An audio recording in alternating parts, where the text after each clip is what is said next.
What you will need. In order to make full use of this VTC tutorial, you will need to have access to a few tools and have an existing knowledge of a few internet technologies. First, you will require access to PHP on your hosting server. You should be using PHP version 4.2 or greater.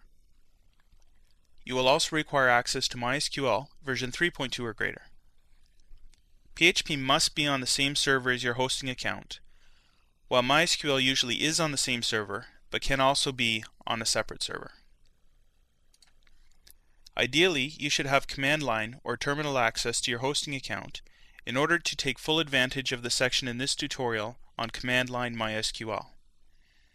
This may also be referred to as SSH, shell, or telnet access to your hosting account.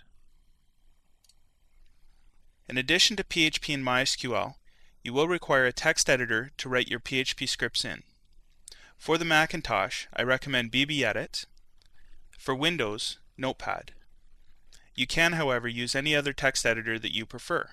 Do note, however, that I discourage the use of such programs as Dreamweaver or GoLive for the purposes of this tutorial, as they will add a level of complexity that is unnecessary at this point.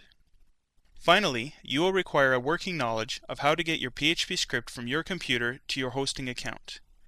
This is generally done through FTP, but depending on where your website is hosted, your host provider may provide alternate tools. You will also need basic HTML skills for displaying results to the browser.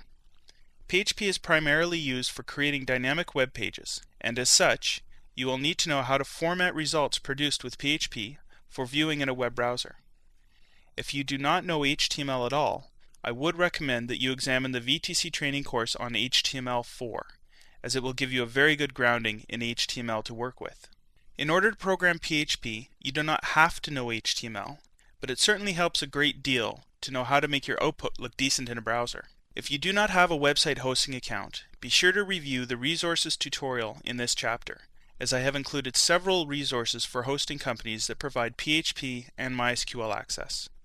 If you are on a Macintosh, it is a very simple operation to install PHP and MySQL on your local computer, and there are also tools available to set up Apache MySQL and PHP on a Windows machine.